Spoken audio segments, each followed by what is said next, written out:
ចុប្បន្នវាស្ទើរអន់ជាងស្រីពេជាគេលូកលាន់រូបរាងទុនត្រៀនពីសពទាំងកាយយ៉ាតែបានចំណូលចូលមកវិញបានត្រឹមតែរាទឹកនេត្រារឿងទឹកដីបាត់ទឹកពីមុនវាយូរលងណាស់ហើយទៅចោះតែបច្ចុប្បន្នរឿងកោះគុជរឿងកោះត្រល់ធនធានឡើងខ្សោះអាណានិគមឈាមទៅជាអ្នកវិភាគវិញឯងឃើញអស់បែជាមិនដេញបហាគេទៅជាបហានៃប្រាជ្ញនោះ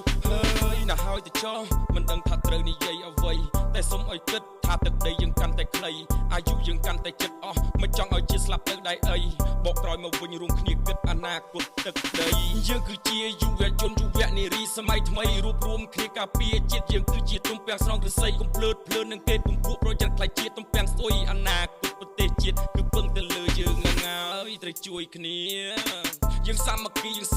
គឺជាកម្លាំងដ៏ខ្លាំងក្លាយើងរួមគ្នាយើងតតាំងប្រឆាំងនឹងទុនផ្ដាច់ការបើសំងំយកទៅសុកទៅថ្ងៃមុខទៅជាយ៉ាងណាវាស្នាកូនចៅចំនួនក្រោយរស់នៅដូចជាប់បដាសាយើងជូតទឹកភ្នែកយើងដើរទៅមុខយើងវាយសម្រុកយកជោគជ័យលះបង់ជីវិតសាច់ឈាមស្រស់ហើយដោយលោកគូកែមលៃអ្វីដែលគាត់វិភាគចំយើងស្ដាប់ហើយមានអត្ថន័យដាក់ទឿនកូនខ្មែរយើងជាច្រើនឲ្យងាកមកគិតពីទឹកដី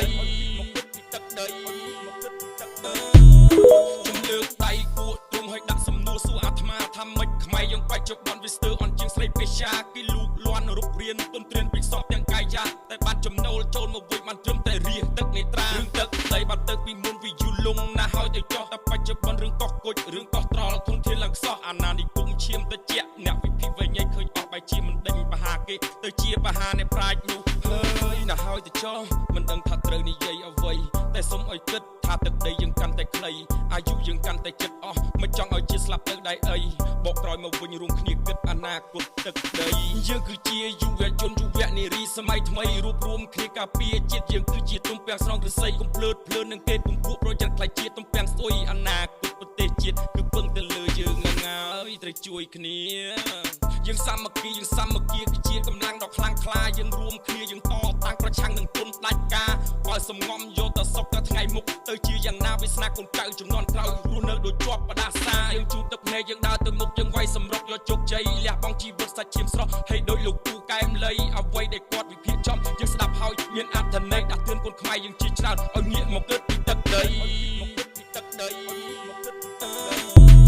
លើកដៃគួរទ្រង់ឲ្យដាក់សំណួរសួរអាត្មាថាម៉េចខ្មែរយើងបច្ចុប្បន្នវាស្ទើរអន់ជាងស្រីពេជាគេលូកលាន់រូបរាងទុនត្រៀនពីសពទាំងកាយយ៉ាតែបានចំណូលចូលមកវិញបានត្រឹមតែរាទឹកនេត្រារឿងទឹកដីបាត់ទឹកពីមុនវាយូរលងណាស់ហើយទៅចោះតែបច្ចុប្បន្នរឿងកោះគុជរឿងកោះត្រល់ធនធានឡើងខ្សោះអាណានិគមឈាមទៅជាអ្នកវិភាគវិញឯងឃើញអស់បែជាមិនដេញបហាគេទៅជាបហានៃប្រាជ្ញនោះហើយណាហើយទៅចោះមិនដឹងថាត្រូវនិយាយអ្វីតែសុំឲ្យគិតថាទឹកដីយើងកាន់តែខ្លីអាយុយើងកាន់តែជិតអស់មិនចង់ឲ្យជាស្លាប់ទៅដៃអីបកក្រោយមកវិញរួមគ្នាគិតអនាគតទឹកដីយើងគឺជាយុវជនយុវនារីសម័យថ្មីរួបរวมគ្នាការពារជាតិយើងគឺជាទំពាំងស្រង់ឫស្សីកុំភ្លើតភ្លើននឹងគេពំពួកប្រយ័ត្នខ្លាចជាទំពាំងស្អុយអនាគតប្រទេសជាតិគឺពឹងទៅលើយើងហើយត្រូវជួយគ្នា